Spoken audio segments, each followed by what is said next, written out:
expondo a sã doutrina. Vamos nos apresentar a Deus em oração ainda mais uma vez, pelo pregador e pela pregação, pelo estudo. Pai Santo, Pai Benedito, nós nos colocamos na Tua presença mais uma vez. E agora, Senhor, nós queremos Te apresentar o Teu servo, o irmão Cauã, de modo, ó Deus, que ele possa ser iluminado, guiado pelo Teu Espírito. Que o Senhor fale com ele antes de falar conosco. Que ele seja o canal, ó Deus, da transmissão da Tua Palavra.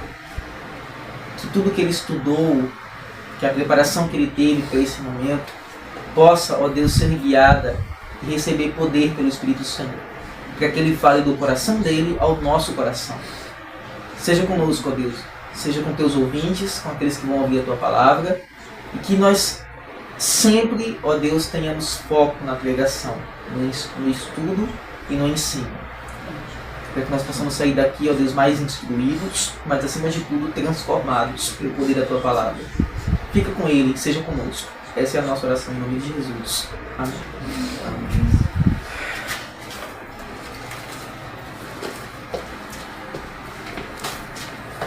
Bom dia, irmãos. Bom dia. Graça e paz. Amém.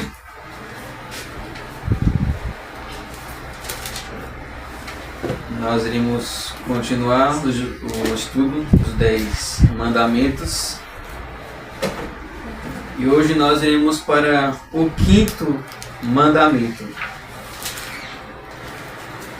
E já peço também que os irmãos abram suas Bíblias, já está aberta, né? Em Êxodo capítulo 20, verso 12. Êxodo 20, verso 12.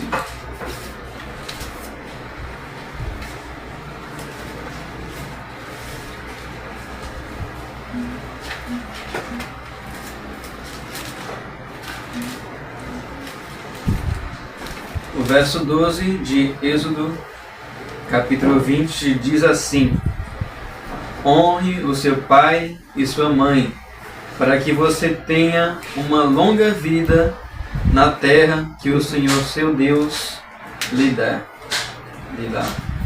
Amém. Gostaria também de relembrar um pouquinho do estudo anterior. Se não me engano, ele foi feito no dia 6 de abril. Nós retornamos aqui, demos um grande intervalo. E no 4º mandamento, como nós já havíamos visto, a ordenança é que nós trabalhemos 6 dias. E após 6 dias de trabalho, nós descansemos nesse 7º dia. Essa é a ordenança geral. E também nós vimos aqui no verso 9, 6 dias você trabalhará e fará toda a sua obra.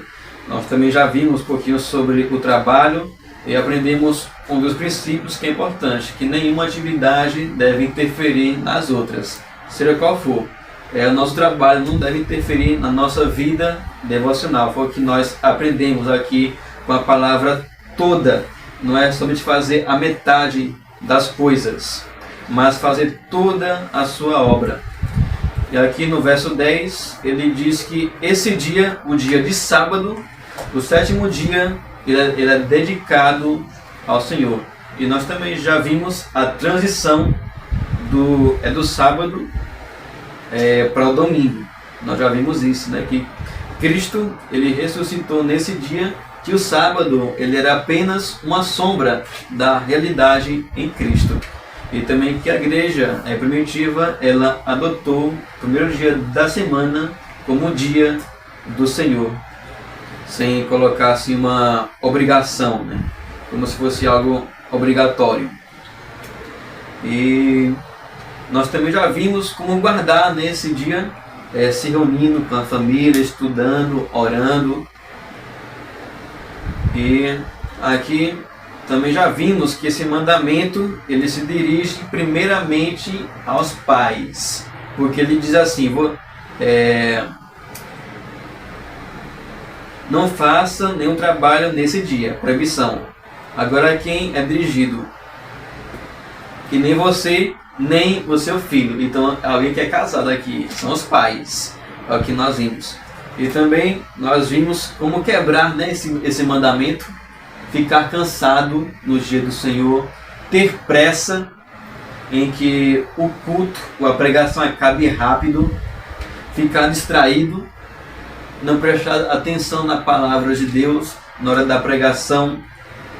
E ainda poderia adicionar mais algumas coisas, como por exemplo, jogar videogame nesse dia, ou conversar com pessoas ímpias sem o propósito de pregar para elas, fazer viagens nesse dia e outras coisas também que poderia adicionar aqui.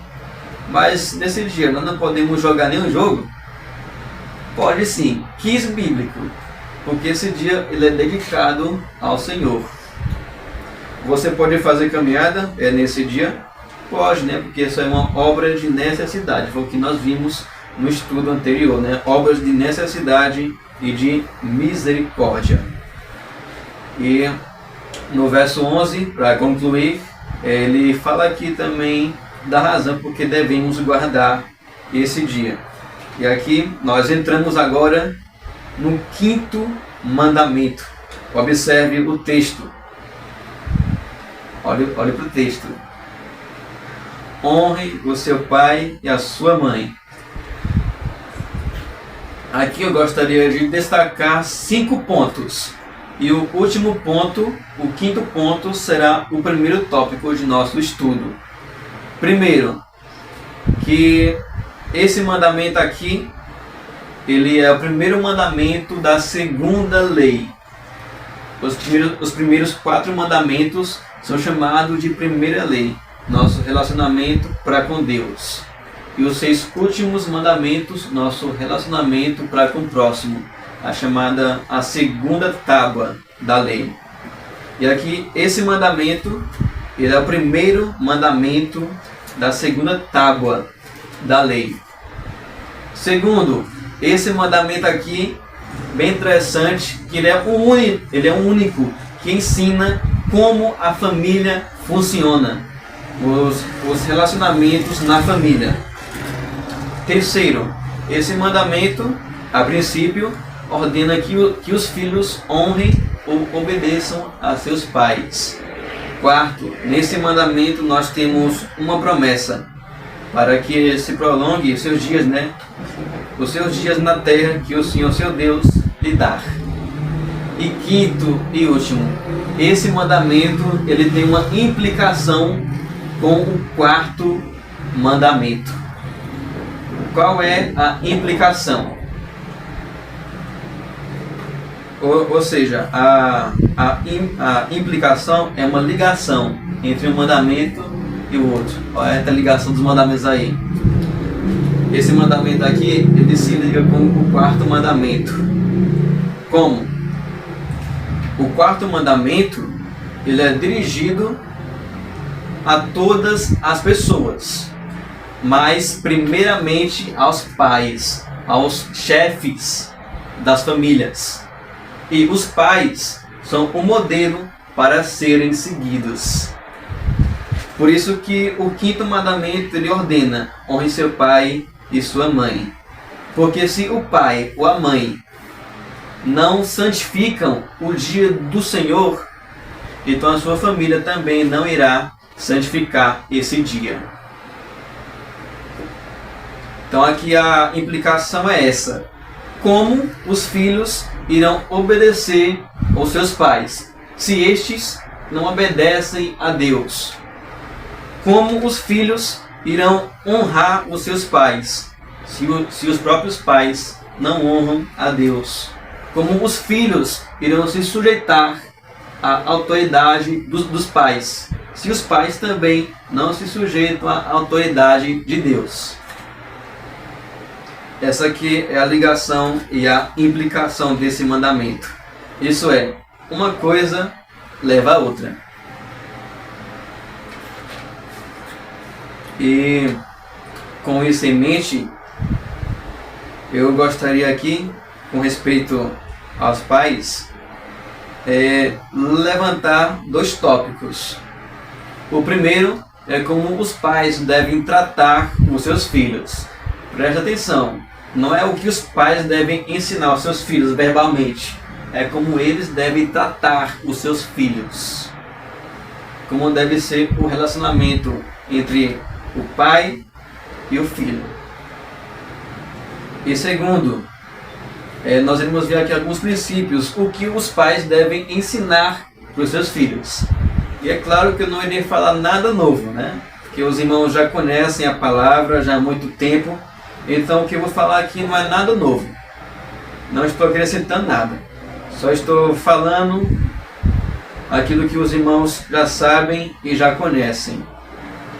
Então, como os filhos, ou melhor, como os pais devem tratar os seus filhos. Aqui tem alguns erros na educação dos filhos. Primeiro, a superproteção dos pais para com seus filhos. O que é a superproteção? É quando os pais tentam proteger excessivamente os seus filhos, eliminando qualquer tipo de dor, dificuldade ou obstáculo que eles venham a enfrentar. A superproteção também está muito ligada a trancar seus filhos em casa, para que eles não sejam influenciados pelo mundo, como se isso fosse de fato protegê-los, né? Não. É sempre em vez o pai ou a mãe deixar que os seus filhos tomem, vez ou outra, as suas próprias decisões, eles sempre tomam as decisões para os seus filhos, o tempo todo. Foi quase como a pregação de Paulo Júnior, né? Gideão, derrubaram o altar, aí o pai de Gideão teve lá que resolver. Os filhos é que sempre resolvem, não, melhor, os pais é que sempre resolvem o problema dos filhos. Isso é muito errado na educação dos filhos.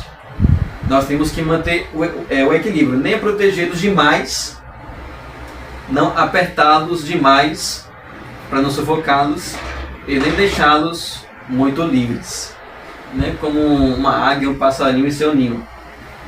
Não pode nem prender demais o filhote para que ele não venha morrer e nem soltá-lo para que não venha cair do ninho. Então, essa aqui é a super proteção dos pais para com os filhos. Isso também faz com que os filhos se sintam inseguros em suas decisões no futuro. Quando eles forem enfrentar algum problema, a quem vão recorrer? Os pais, né? Já que os pais eles vão resolver tudo. Os filhos ficam dependentes de seus pais e nunca se desenvolvem, nunca. Sempre ficam com medo do que vai acontecer lá na frente. Causa insegurança e medo. Então por que você acha que Labão não deixou que as suas duas filhas saíssem de sua casa por 14 anos?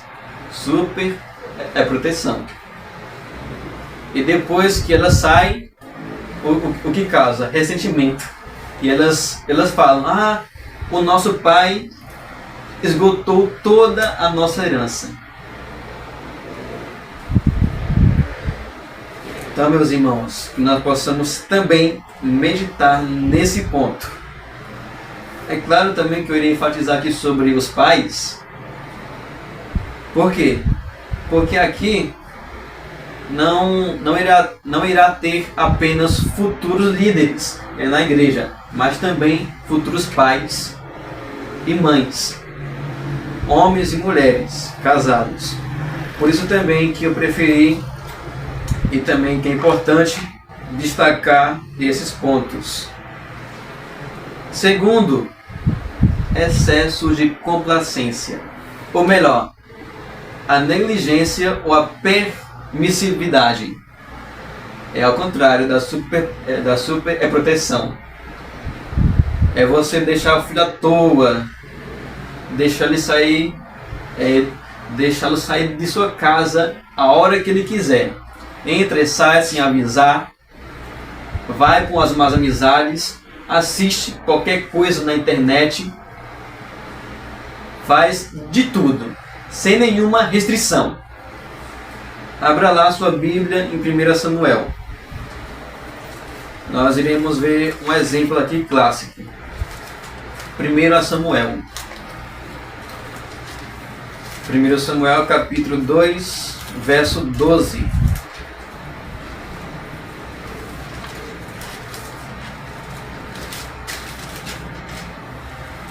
Como é estudo e não uma pregação, porque eu também não estou nesse nível, né, fazer pregação. Então, como é estudo, nós podemos sim abrir em vários versículos. 1 Samuel capítulo 2, verso 12 e 25. Aqui eu não vou ler para nós ganharmos tempo. Nós aqui temos um exemplo bem clássico de filhos que foram negligenciados. E aqui poderia destacar duas coisas. Aqui vai falar sobre Eli e os seus filhos. Primeiro, as características dos filhos de Eli. Aqui tem 4. Eles eram chamados de homens malignos, ou filhos de Belial, na versão Ara, né? São os filhos do diabo, como está lá em 1 João. Segundo, eles não se importavam com o Senhor, verso 12. E essa palavra aqui, não se importavam, também quer dizer que não conheciam o Senhor. Ou seja, só tinham um conhecimento teórico acerca de Deus. E não tinham um conhecimento assim de experiência. Não eram homens tementes a Deus. É apenas conhecimento teórico. Parecia que quanto mais perto de Deus, mais longe estavam dele. Quanto mais conheciam a Deus, mais o odiavam. Terceiro, eles desprezavam a oferta do Senhor. E quarto, esse aqui é mais grave. O verso 22. Eles se deitavam com as mulheres que iriam servir ali no tabernáculo. Eles tinham relações sexuais ilícitas. E aí, quando chega nesse ápice, nesse clímax, quando, por assim dizer, chega em seu limite, Eli toma conhecimento disso. Eli não repreende os seus filhos por desprezarem a oferta do Senhor.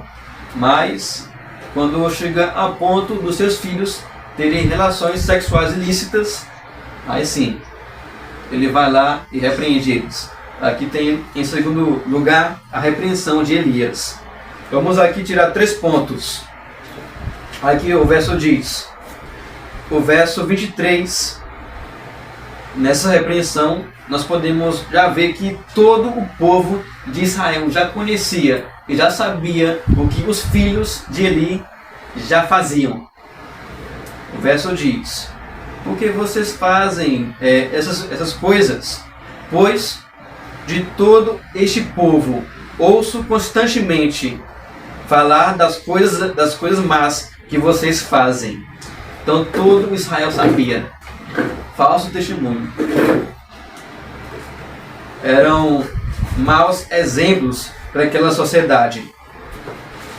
Verso 24 diz que os filhos de Eli levavam outras pessoas também a pecarem, a transgredir a lei do Senhor. E por último, o verso 25 diz aqui sobre a gravidade e as consequências do pecado. Se um homem pecar contra o seu próximo, Deus será arbítrio, ou seja, eu irei interceder por você. Se um homem pecar contra outro homem, eu posso pegar um cordeiro e fazer expiação por seu pecado, e Deus irá perdoar. E aqui ele continua: mas se ele pecar contra o Senhor, quem intercederá por ele? Quem vai fazer expiação? Como está lá em Hebreus, já não resta mais sacrifício para o pecado. Os filhos de Eli, eles pecavam contra o remédio que recebiam, contra as bênçãos de Deus. E aqui o verso diz, ou melhor, ainda tem um quarto ponto para ser tirado. E nisso tudo, apesar dessa repreensão, a repreensão de Eli foi fraca, foi branda. Aqui diz: não, meus filhos, porque não é bom essa fama que vocês têm. Se ele tivesse falado, eu não posso suportar o que vocês fazem, eu não vou tolerar um negócio desse, aí sim, seria mais severo. Mas ele fala: não é muito bom o que você está fazendo. Eli foi brando demais. E pior, ele apenas só repreendeu verbalmente, em vez de ter tirado Ofni e Finéias de seus cargos de sacerdotes. Ele não fez nada, deixou lá. Ele não puniu os seus filhos. E aqui está um exemplo de filhos negligenciados. Qual foi a consequência? Eles não ouviam a voz do seu pai. Em seguida tem um profeta que ele vai até Eli e repreende ele e fala assim: por que você honra mais os seus filhos do que a mim? E uma das punições foi que os filhos, os descendentes de Eli, iriam morrer jovens, todos eles. Então, uma das coisas que mais me chama a atenção aqui é o verso 22, que fala assim: Eli, já sendo muito velho. Até aqui, até nesse verso, eu não vi em nenhum momento ele repreendendo seus filhos, colocando alguma restrição. Só aqui você vê ele repreendendo seus filhos. Então, não deixe para repreender os seus filhos quando você estiver velho ou velha, quando estiver sem forças, quando não puder fazer nada. Repreenda os seus filhos antes que seja tarde demais. Cuidado com a negligência, com permitir seus filhos a saírem, entrarem de sua casa no momento em que quiserem, fazerem qualquer coisa, mexerem no telefone no tempo que quiserem, em qualquer tipo de conteúdo. Cuidado. Tome uma decisão. Mas se eu repreender os meus filhos e eles não quiserem ouvir, o que eu faço? Sandália, chicote não resolve mais, né? Depois dos 10 anos, 12 anos. O que não parece? Resolve. Até os 21 Resolve. Oxi. Mas o que eu faço? Eles não me ouvirem. Mesmo depois que eu tiver repreendido eles, corrigido, castigado, punido, o que eu faço? Restrição. Não vai sair de casa, não vai andar com tal amizade, não vai assistir TV. Comece a tirar deles aquilo que eles gostam. Telefone, brinquedo. Comece a fazer essas restrições. Cauã, não sei se você vai utilizar aí. Eu sei que eu esteja adiantando alguma coisa. Se você falar mais na frente, né? Mas tem o exemplo de... um outro exemplo ruim, né? Que é o exemplo de Davi. Tá bem? Você vai tratar? Você vai tratar dele? Davi, ele é péssimo como pai, né? Ele é um ótimo rei dos portões para fora, mas um péssimo pai dos portões para dentro. Inclusive, quando você pega, por exemplo, o caso de Absalão, né? E de Aminon, quando Aminon estupra Tamar, Davi não faz nada com a moça estuprada, passa 2 anos, ele não faz nada. Absalão convida ele para o banquete, ele não vai, e ele não marca presença lá. Absalão mata Aminon, depois Absalão sai, vai embora, passa um bom tempo fora, ele não chama o menino. Tem que Joabe mandar, né, dar um jeito de trazer o menino de volta. O menino volta, Davi não recebe o menino no palácio, não quer ver ele. Tudo isso aí vai gerando uma revolta em Absalão. Davi, ele não foi um bom pai, né? E você pega o contraste de Davi, por exemplo, com o contraste mais recente do século 17, 18. Susana Wesley, por exemplo, né? Susana Wesley, ela tinha 19 filhos, dentre os quais muitos morreram, e os que ficaram ainda o restante, ela cuidava bem de cada um. Tinha uma semana para cada um, que eles aprendiam o alfabeto, memorizavam a Bíblia. E Susana Wesley tinha 1 hora para orar todos os dias. Mesmo com essa quantidade de filhos, ela reservava tempo para Deus.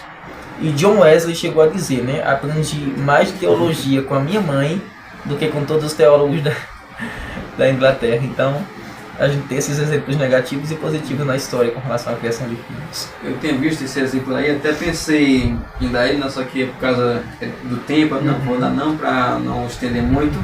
Além também de que Absalão, né, tentou, posso dizer, usurpar o trono de Davi, né? Exatamente. E o que aconteceu? Perseguição, guerra civil e, por último, a morte de Absalão. Então, cuidado com a negligência.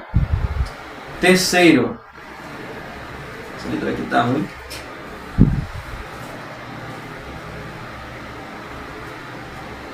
Tinha muitos outros exemplos e tudo mais, mas em terceiro lugar, vou falar aqui um pouquinho do favoritismo. Abram suas Bíblias em Gênesis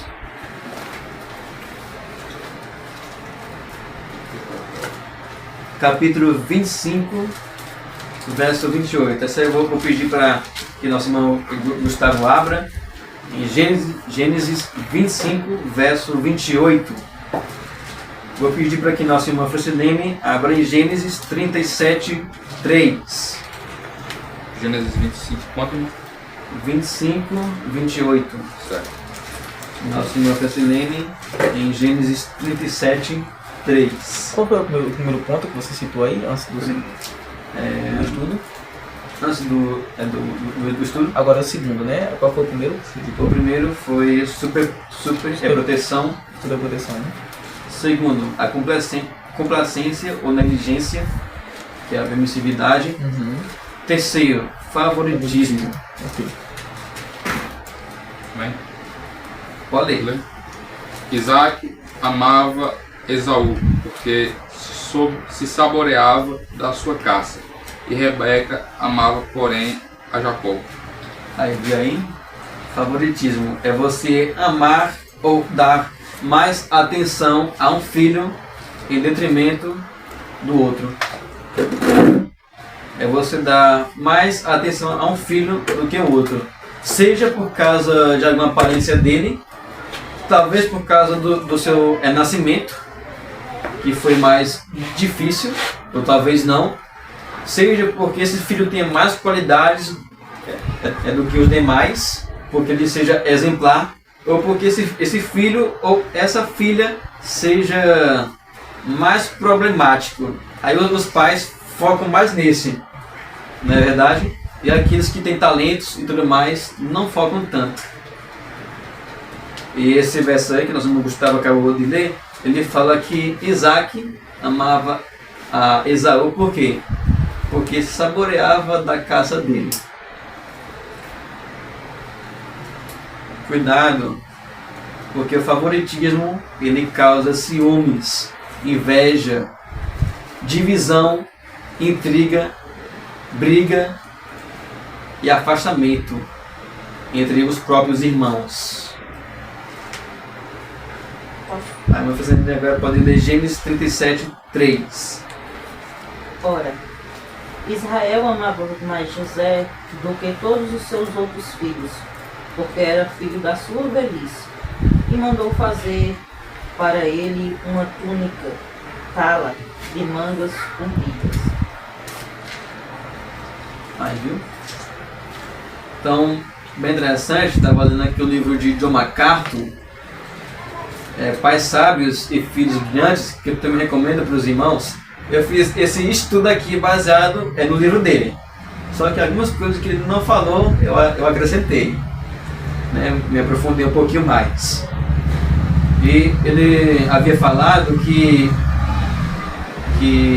José, o pai, que é Jacó, ou Israel, José, não fazia trabalho braçal. Ficava apenas vigiando os seus irmãos.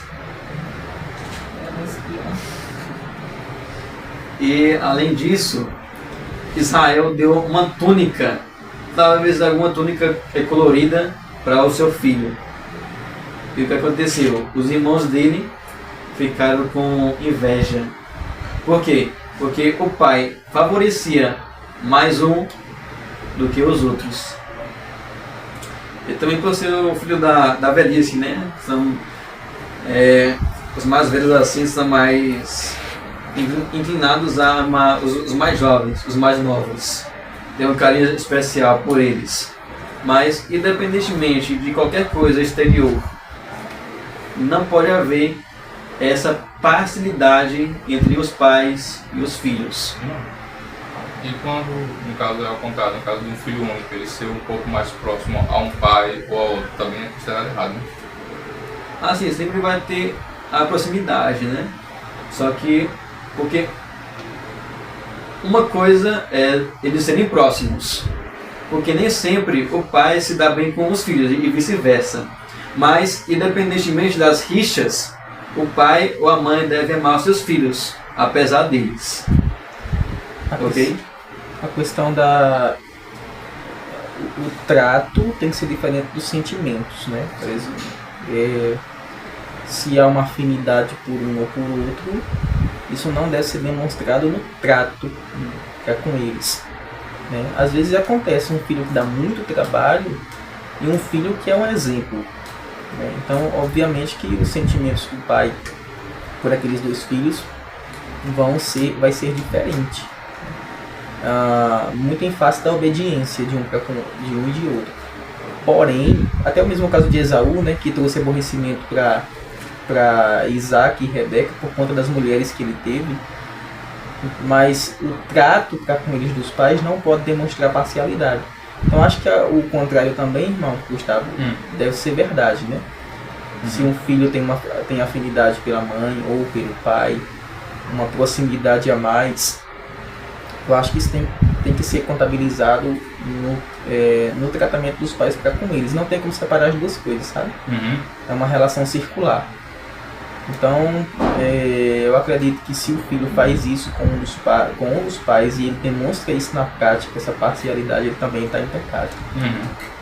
Tanto que, agora se os irmãos perceberem, nós vimos Gênesis 25, né?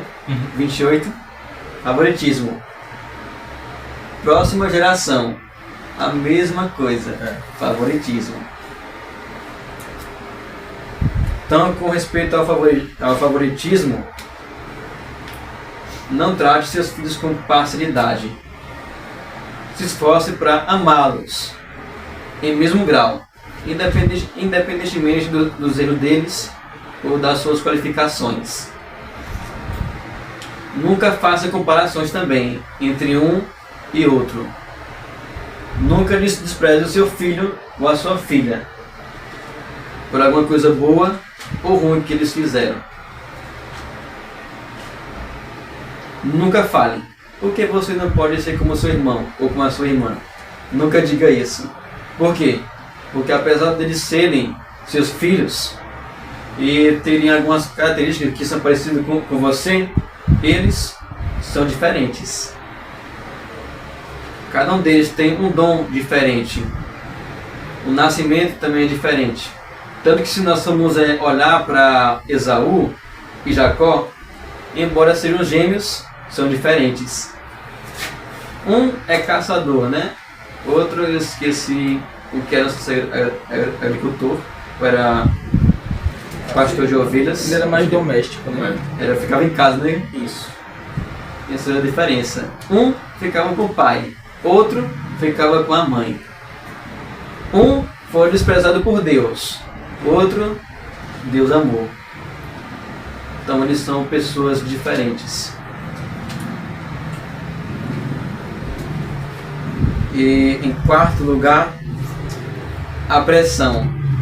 De acordo com John MacArthur, objetivos não realistas ou irreais, não realizados. O que é isso? Colocar pressão sobre os filhos. Nunca coloque os seus sonhos em seus filhos.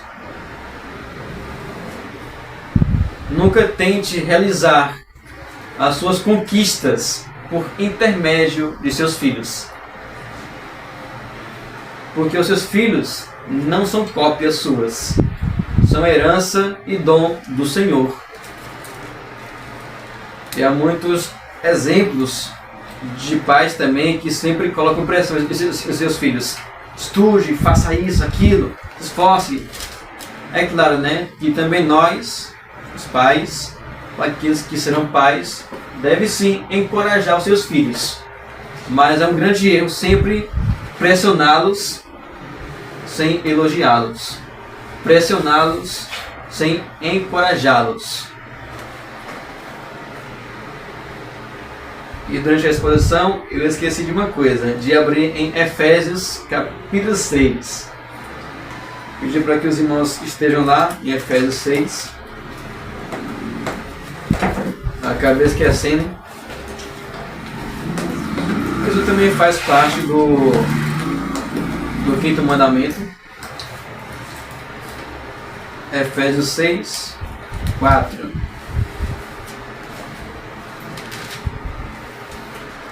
Que diz assim: e vocês, pais, não provoquem os seus filhos a ira. Então, esses pontos aqui que eu acabei de falar, é uma das maneiras que você também pode fazer com que os seus filhos fiquem irados com você. Seja agora na juventude ou depois que eles se casarem, saírem debaixo de sua autoridade. Eles podem guardar rancor, mágoa, ressentimento. Então nunca coloque os seus sonhos em seus filhos.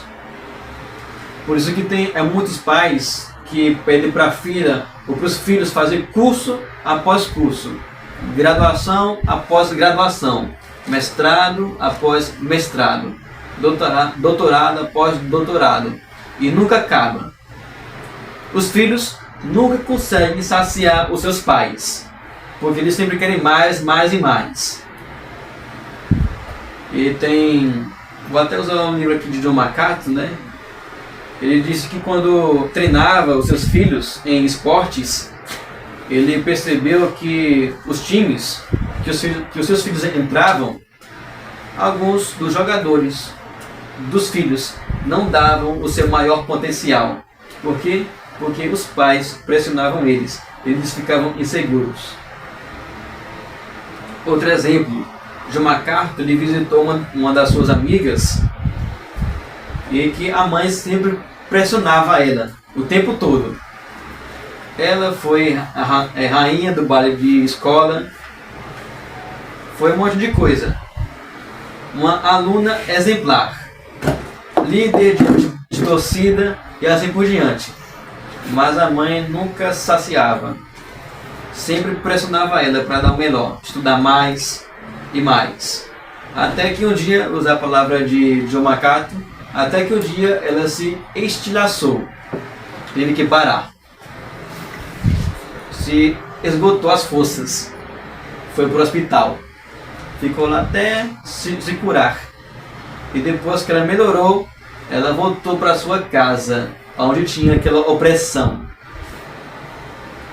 Quando o John MacArthur visitou ela, ela não estava muito bem, trêmula, imóvel. E antes dela morrer, ela falou assim: eu nunca consigo saciar minha mãe.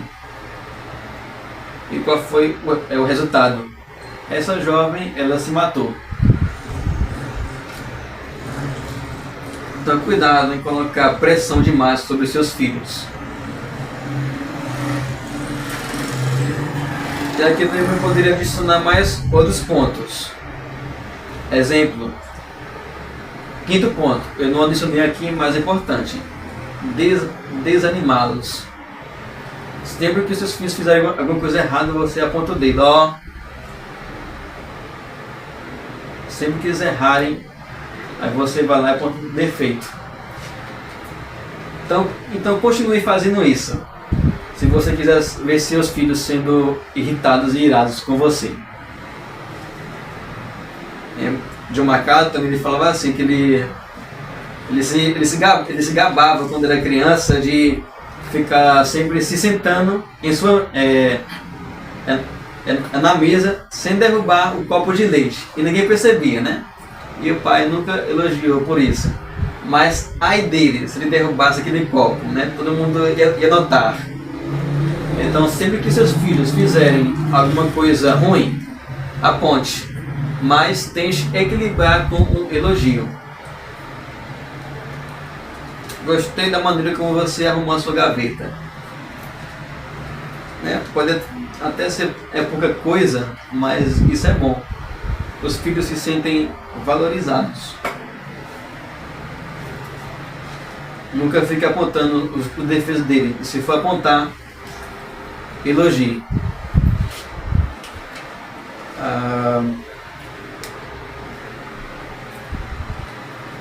Quero que você apenas só esses pontos mesmos que nós também devemos tratar, né? Meditar e também se preparar para aqueles que irão ser futuros pais. E aqui quero passar bem rapidão. Abra agora a sua Bíblia em Deuteronômio. Vamos agora para o segundo ponto. Espero que dê tempo. Estou sendo bem superficial aqui, né? Porque é muita coisa. Deuteronômio capítulo 6. Um verso aqui bem clássico. E agora, o que os pais devem ensinar aos seus filhos? É o segundo ponto. Primeiro foi como os pais devem tratar os seus filhos. E agora, o que os pais devem ensinar aos seus filhos? Deuteronômio, capítulo 6, versos 4 a 8. Eu vou ler aos pouquinhos e eu vou só lançar os pontos, sem longas explicações. O verso 4 diz: aqui nós iremos tirar 4 princípios do que os pais devem ensinar aos seus filhos. Verso 4.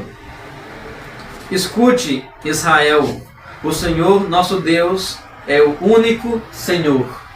O Senhor nosso Deus é o único Senhor. Primeiro, ensine aos seus filhos quem é Deus. Ensine a eles sobre Deus. É o primeiro princípio. O Senhor nosso Deus é o único Senhor. Segundo, portanto, ame o Senhor seu Deus de todo o seu coração, de toda a sua alma e com toda a sua força. Segundo, sabendo agora quem é Deus, ensine-os a amarem a Deus. Terceiro, verso 6 e parte A do verso 7. Estas palavras que hoje lhes ordeno estarão no seu coração. Você as inculcará ou ensinará com persistência aos seus filhos. Terceiro, ensine-os a obedecer a Deus. Sabendo agora quem é Deus e amá-lo, ensine-os a obedecerem a Deus. Aqui, essa expressão aqui, ó, palavras, são as ordenanças de Deus que devem ser obedecidas. Em quarto e último lugar, ensine-os a seguir o seu exemplo. Verso 7, parte B até o verso 8. E delas falará quando estiver sentado em sua casa, andando pelo caminho, ao deitar-se e ao levantar-se. Também deve amarrá-las como sinal na sua mão, e elas lhe serão por frontal entre os olhos. Ensine seus filhos a seguirem o seu exemplo. Como? O verso diz. Aqui, duas palavras que poderia destacar entre as várias. Falará e mão. Falará tem a ver com a boca. Quando você estiver com seus filhos, seja em casa, fora de casa, ao ir para o mercado, ao ir para a igreja, ao ir para um shopping, em qualquer lugar, passeando, indo para a escola, fale da palavra de Deus. Mostre que a palavra de Deus sempre está presente em seus lábios, em sua mente.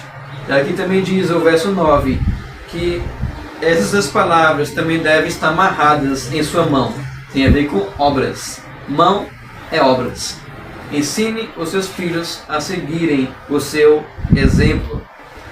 E aqui também diz o verso 7, quando estiver sentado em sua casa.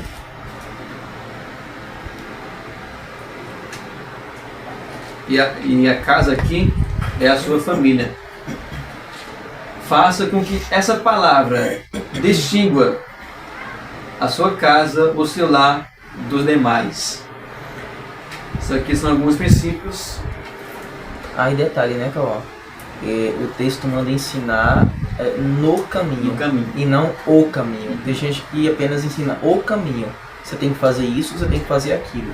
Mas o processo aqui é quando o pai anda com ele no caminho. Né? Não tem melhor exemplo do que isso. Os pais hoje dizem o que fazer, mas não querem fazer com eles. É isso que eu disse. Ensine-os a seguir o seu exemplo. Não é o exemplo de outros, né? É o seu.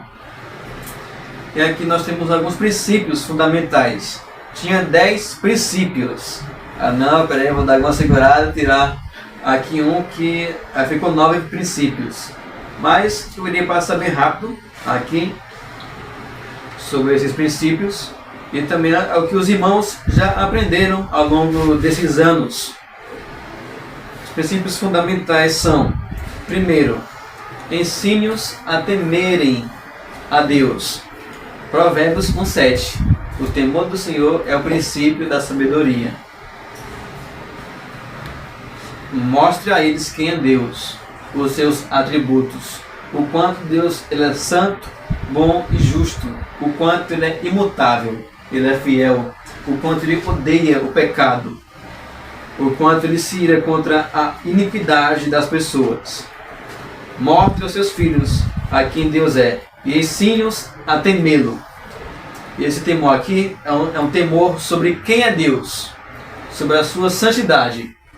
E segundo, é um temor de desagradar a Deus.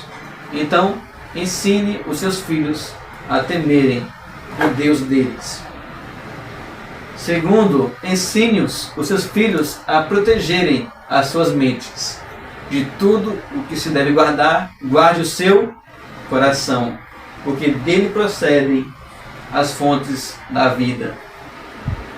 Isso é,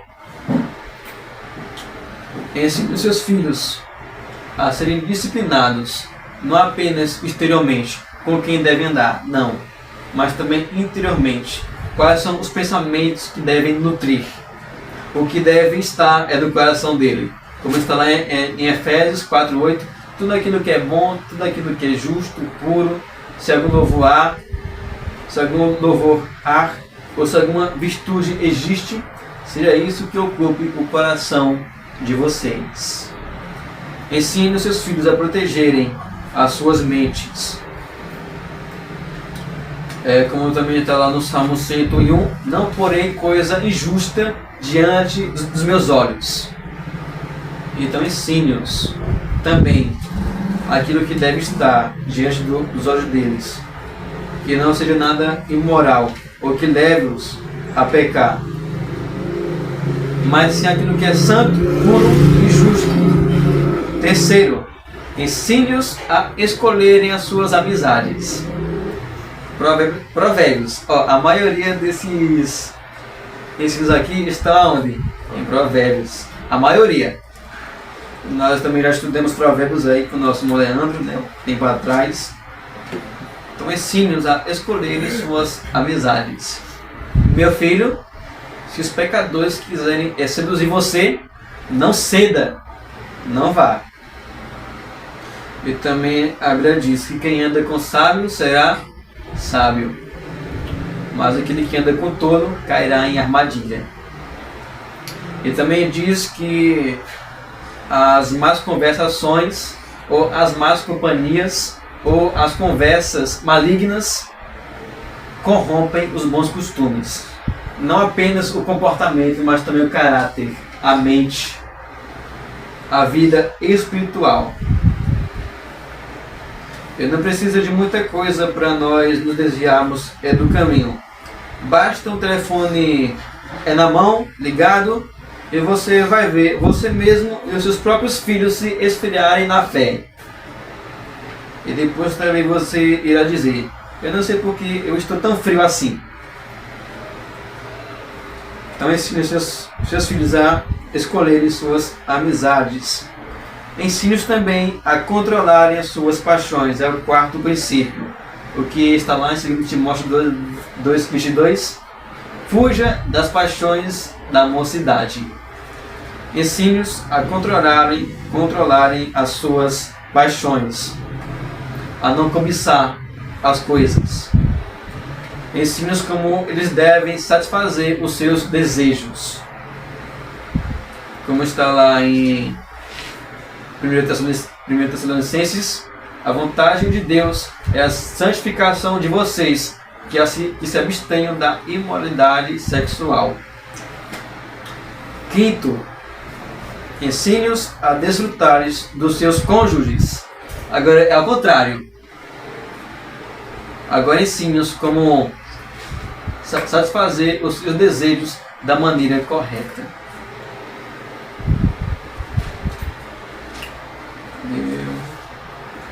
Que Provérbios 5,15: beba a água da sua própria cisterna. Isso é, que os seus filhos, ensine seus filhos a satisfazerem os seus desejos da maneira correta. Exemplo: sexo dentro do casamento. Simples assim, não é verdade? Não. Não é. Não é fácil, mas também não é possível. Sexto, ensine-os a terem cuidado com as suas palavras. E também nós já aprendemos um pouquinho sobre isso. Que Provérbios 4:24 diz: afaste de você a falsidade da boca e mantenha longe de você a perversidade dos lábios. Ensine seus filhos também a controlar suas palavras, a falar somente aquilo que é bom, somente a verdade. E também não apenas falar em todo momento, mas também no momento certo, é claro.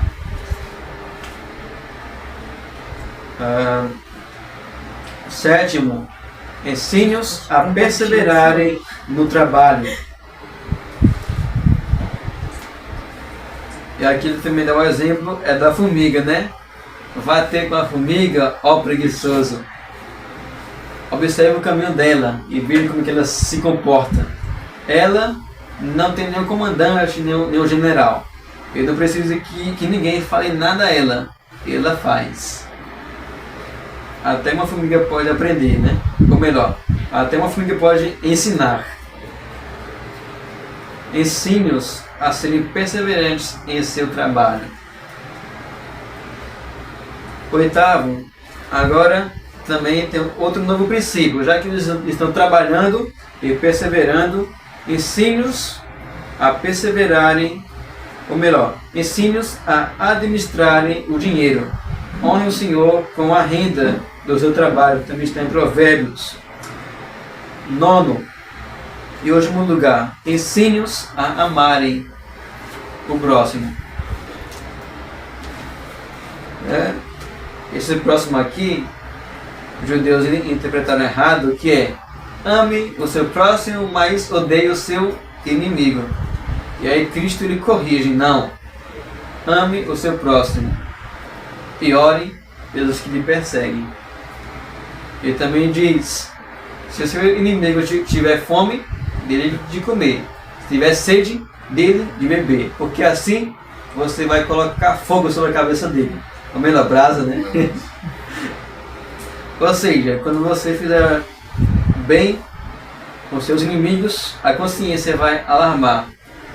E quem sabe que de um inimigo você faça um amigo. Tinha muitas outras coisas para falar também, mas aqui é o básico, é o superficial.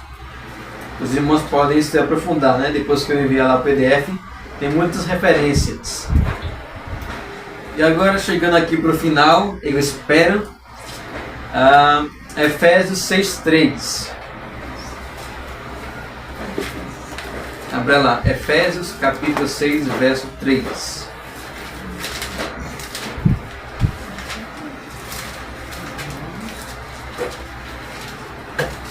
Bem interessante que o verso 4, ele de fato ensina como tratar os filhos e depois como ensinar, né? E vocês, pais, não provoquem seus filhos a ira. É a maneira como o pai deve se comportar para que os seus filhos não fiquem irados. E aqui depois ele fala como sobre ensinar, mas criai-vos, mas crie-os na disciplina e na demonstração do Senhor. E aqui nós vamos para o significado da palavra honra. Aqui o verso diz, verso 2 do capítulo 6 de Efésios: honre o seu pai e a sua mãe. Essa palavra aqui, honra, ela significa estimar, reverenciar, reconhecer a autoridade de alguém. É como se o pai estivesse no lugar de Deus. É como se o pai ou a mãe estivessem no lugar de Deus. Tanto que a palavra aqui é reverenciar, é o nome que é usado para Deus. Ter respeito para com o pai e a mãe.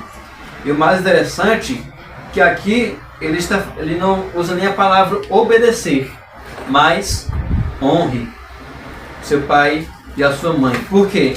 Porque honrar o pai e a mãe tem a ver com algo interior, o coração da criança, com o qual os pais também devem enfatizar e focar e tratar. Porque os pais que são desnutridos da palavra de Deus não irão conseguir ensinar ou educar adequadamente o coração de seus filhos. Então, honra tem a ver com algo interior. Por isso que o sentido é estimar, amar o pai, a mãe, respeitá-lo, reverenciá-los, tê-los em alto valor. É quase como temê-los, como se você teme a Deus. E em Êxodo capítulo 20, verso 12, essa palavra tem o sentido de dar peso. Tratar alguém com seriedade, importância e respeito duradouro. Não é um respeito temporário, mas duradouro. Esse aqui é o sentido de honra. Por assim dizer, a obediência, não é a intenção atrás da obediência. Se estou errado, isso aqui é o significado de honra. Reverenciar o pai e a mãe, temê-los. E aqui em último lugar, em penúltimo quer dizer, como os filhos devem obedecer os seus pais. Agora aqui a lapada é seca.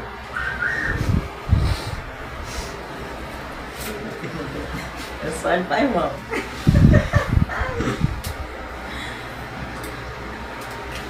A Bíblia também ela sempre enfatiza, né, que os filhos devem honrar os seus pais com as palavras, com a maneira de pensar também. Não zombar de seu pai ou de sua mãe, não fazer piadas sem graça com eles. E aí, como é que vai honrar o seu pai e a sua mãe? É fazendo cara feia para eles? Como está em Provérbios 30, verso 17, lá fala que é para o filho honrar o seu pai e a sua mãe com a expressão facial. Aí quando a mãe pede para o filho fazer alguma coisa, já fecha a cara assim. Isso é só o que está no coração de Deus dela. Bem que quando nós crescemos, nos tornamos jovens, nós somos mais fáceis em maquiar isso. Então como é que você honra seu pai e sua mãe? Desobedecendo a eles, falando com arrogância, levantando a voz, com agressividade. Pense nisso.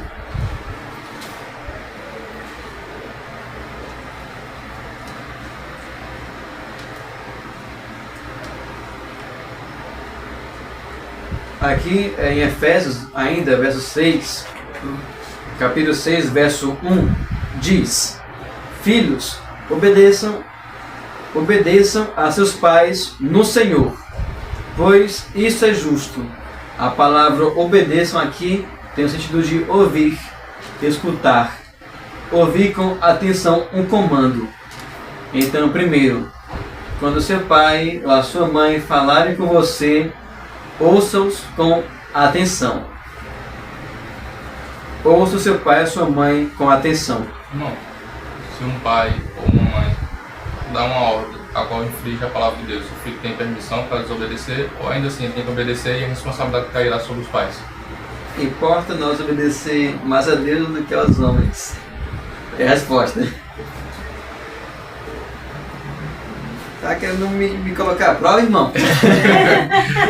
É edificante essas perguntas.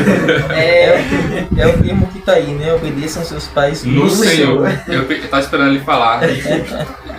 Vou colocar um pouquinho. Pode deixar, irmão. Pode deixar.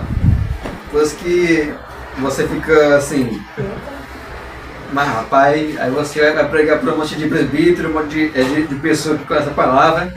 Aí como é que é o conhecimento? O conhecimento parece aqueles microscópios, né? Deixa eu ver aqui se você vai errar alguma coisa.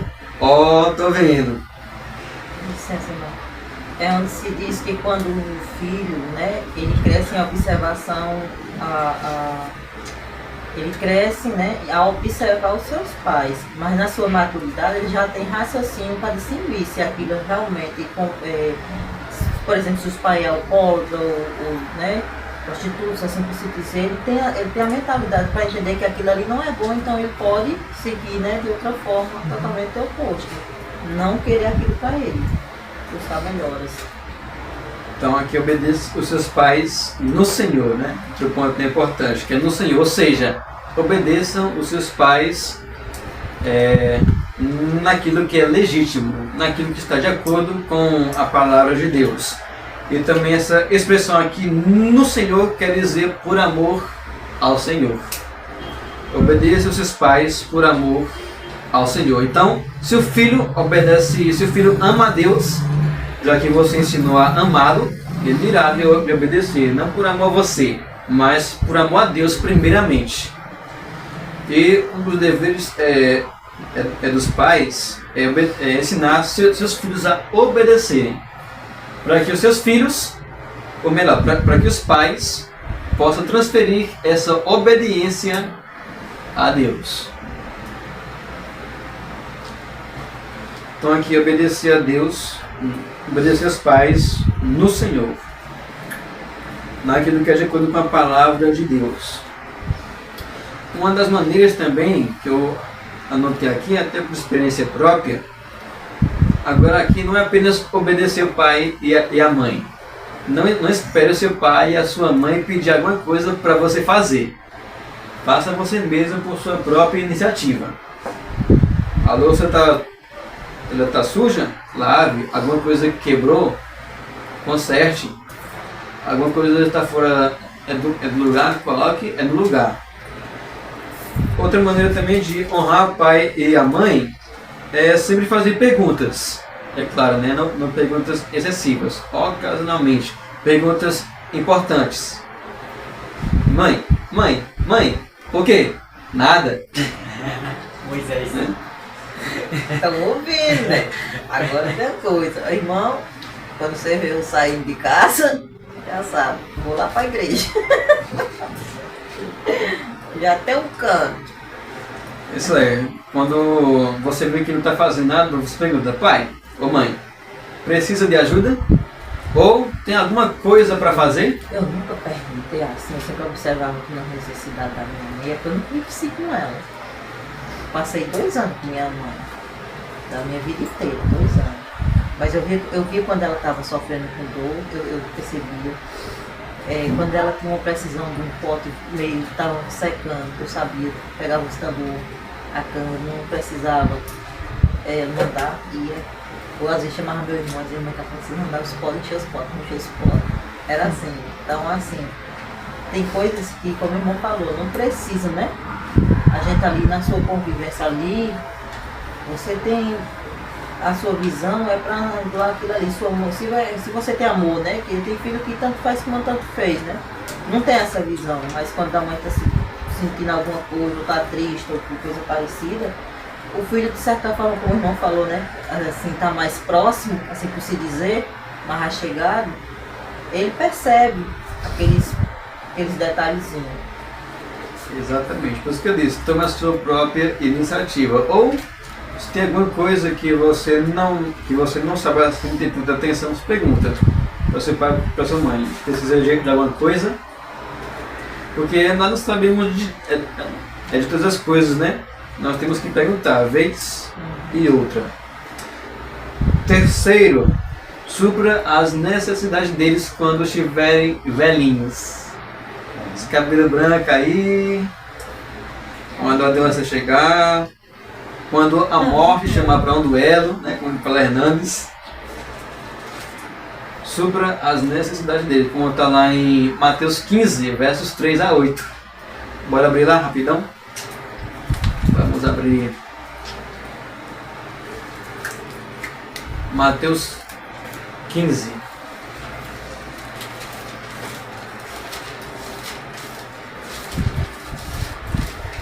Falando sobre isso aqui, né, sobre as necessidades dos pais quando estiverem velhos. Tem um vídeo que eu vi de um irmão, eu não sei se era um irmão mais velho, um irmão, é uma pessoa, ela foi gravada, né, com a câmera, um carro para de frente de uma casa e essa pessoa deixa um velho de frente daquela casa. O que aconteceu? O filho abandonou seu pai, foi bem de frente da casa do outro irmão. O filho abandonou seu pai bem na frente da casa de outro irmão. Colocou lá o velho e também algumas sacolas. Eu vi essa postagem. Isso acontece, né? Os pais ficam... Chamou, ele não saiu, né? Aí deixou ele cadeirante, a cadeira de roda, com sacola, nem esperou, nem saiu ninguém. Se é o mesmo vídeo, né?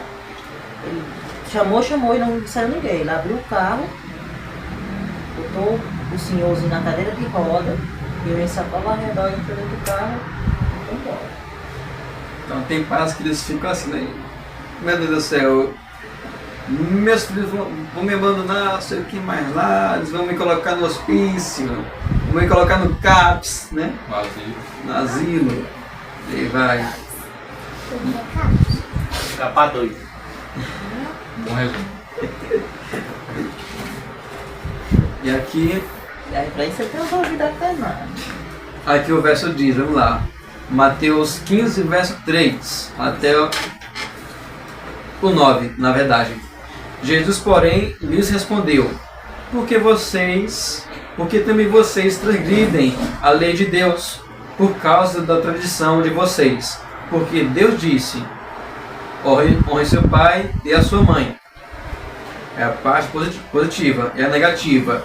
E quem maldizer o seu pai e a sua mãe será punido de morte. Aqui eu me lembrei de Deuteronômio 20, não sei se é 22, que os filhos, quando desobedeciam seus pais, eles eram apedrejados. Isso é, quando eles desobedeciam constantemente. Aí o pai e a mãe têm que levar os filhos lá pro ancião da cidade, pro porteiro, e falar, ó, esse filho aqui, ele é rebelde, comilão e beberrão. E aí se juntava um monte de pessoas ao redor daquele filho, com um monte de pedras, e matava.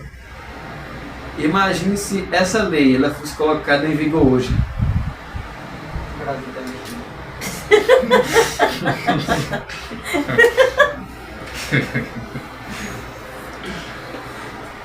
Certamente ela iria colocar um pouco mais de temor, né? Nos filhos. Eu tava vendo, uma moça dos Estados Unidos falando que lá nos Estados Unidos não tem briga de trânsito porque o pessoal sabe que todo mundo anda armado. Então, então se houvesse, né, um vigor mais quanto ao desrespeito dos filhos para com os pais, eles evitariam o saber, né, da punição. Foi o que nós estudamos bem no primeiro verso, né? Porque as pessoas, elas... Ou melhor, porque algumas pessoas elas obedecem a lei de Deus, o que leva elas a obedecerem? O temor, né? É do castigo. Quando os policiais estão de greve, aí não pode entrar nem trabalho, as pessoas invadem o mercado e vai. Então, aqui fala da punição. E aqui Cristo ele continua, verso 5. Agora essa aqui é uma parte fundamental. Vocês porém dizem que se alguém disser ao seu pai ou à sua mãe, a ajuda que você poderia receber de mim é oferta ao Senhor. Isso é, os bens materiais que o filho poderia dar para ajudar os pais, ele fala, não pai ou mãe, esses bens aqui, ou esse dinheiro, eu di como oferta a Deus, eu dediquei a Ele. Qual é a consequência disso? Esse não precisará mais honrar os seus pais. E assim, vocês invalidam a palavra de Deus por causa da tradição de vocês. E quem são essas pessoas que fazem isso? Hipócritas, bem profetizou Isaías a respeito de vocês, dizendo: esse povo me honra com os lábios, mas o seu coração está longe de mim, e em vão, inutilmente me adoram, ensinando doutrinas de homens como se fossem as minhas. Perceberam aí a correção? Então os pais também devem ser honrados em sua velhice. E por último, meus irmãos, lá em Efésios 6, diz que esse mandamento é o primeiro mandamento com promessa. E aqui eu tirei aqui eu consegui extrair 3 pontos, né, para nós finalizarmos, né, que assim não vai acabar nunca essa pregação, esse estudo. Aqui tem Efésios 6, 3, para que tudo corra bem com você e você tenha uma longa vida sobre a terra. Para que você tenha uma longa vida sobre a terra. Aqui nós temos, historicamente, lá em Êxodo, o povo de Israel estava no deserto. E se eles obedecessem esse mandamento, se Israel obedecesse esse mandamento, eles iriam ter 2 bênçãos. Primeiro, eles iriam ter uma longa vida. Terceiro, eles iriam possuir a terra de Canaã, que é a terra prometida. Ali são as 2 bênçãos. Mas, se eles desobedecessem, eles iriam morrer no deserto. Como constantemente acontecia ali. Várias pessoas morreram. E só entrou 2 pessoas em Canaã. Mas, com respeito a nós, aqui tem mais ou menos 3 promessas. Primeiro, de uma longa vida. Para que você tenha uma longa vida na terra. Mas esse mandamento aqui, é bem verdade que muitos filhos morrem mesmo que eles obedeciam seus pais, é bem verdade que alguns morrem por causa de doença, acidente. Então, mas tirando isso, a promessa é essa: longa vida até a velhice. Então aqui não é uma regra geral, né? Tem algumas exceções. Será que esse termo longa vida não seria a respeito de plenitude, de uma vida em paz, de uma vida plena? Exatamente. Poderia ser direcionado nesse sentido? Segundo, Também, né? Também. tem o sentido também de uma vida tranquila e próspera. No termo aí tem esses dois termos, né? Quanto a alcançar a sua velhice, assim como o irmão falou, tirando de um acidente, né? Ou uma doença, nesse termo, significa que ele teria uma vida sucessiva à sua velhice. É bem interessante que aqui não é somente vida de quantidade, mas também de qualidade. Isso. Porque ele usa um adjetivo, bem, lá em Deuteronômio 5, verso 15. Isso. E também aqui em Efésios, para que tudo corra bem. Essa palavra bem quer dizer ter êxito, próspero, prosperidade.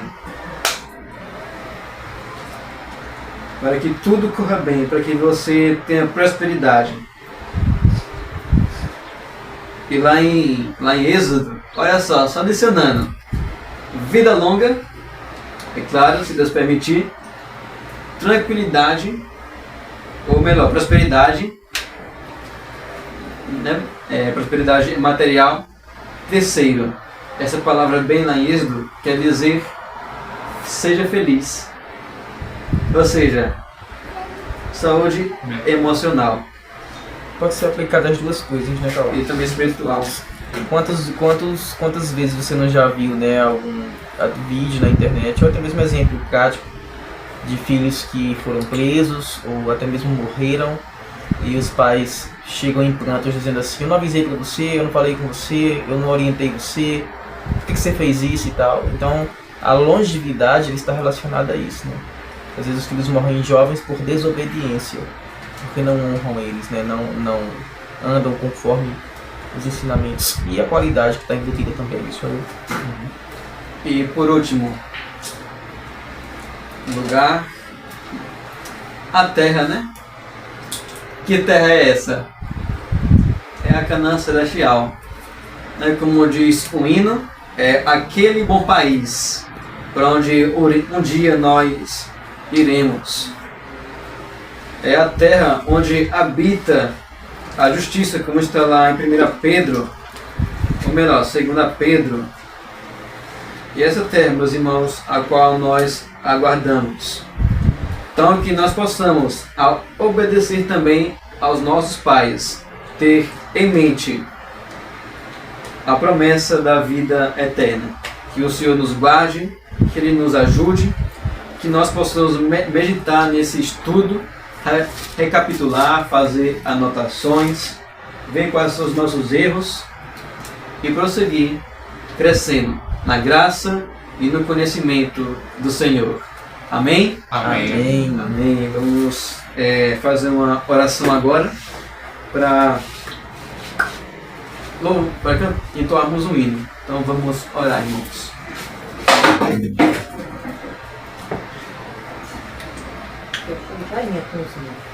Senhor Deus, queremos te dar graças, porque Tu és bom. Louvado seja o Senhor, Pai, por esse estudo, apesar de mim, Senhor, da minha falta de conhecimento, muitas vezes, até mesmo a falta de experiência, por me ser superficial. Perdoa, meu Pai, se eu fui parcial em alguma coisa, se eu deixei de desejar, Pai, em alguma coisa, Deus, que o Senhor possa me perdoar, que o Senhor também possa me aperfeiçoar em tudo, dar-me sua sabedoria e entendimento, Tua graça, ó Deus, o Teu poder, o Teu fogo, a Tua unção, ó Deus. Seja, Pai, também com os irmãos que ouviram a Tua palavra. Seja comigo, ó Pai, primeiramente. Seja com nós, ó Pai, os jovens, aqueles que têm filhos, que o Senhor os ajude a serem bons pais, boas mães. Aqueles que serão futuros pais, em sua vida, ou futuras mães, que o Senhor possa guiá-los, ó Pai, nesse caminho, que sejam bem-sucedidos espiritualmente, ó Deus, e também na vida social. Que o Senhor, ó Pai, venha trazer paz, amor e harmonia em nossos lares, na relação dos pais para com os filhos, dos filhos também para com os pais e dos irmãos de uns para com os outros. Que a rixa, ó Pai, a inveja, a divisão, as intrigas possam cessar. Que o Teu Santo Espírito possa dominar, Pai, cada um de nossos corações. Que o Senhor nos guie em tudo. Aplique essa palavra, Pai, em nosso espírito. E que o Senhor receba toda a honra, toda a glória e todo o louvor para si. Em nome de Jesus. Amém. Amém, Senhor.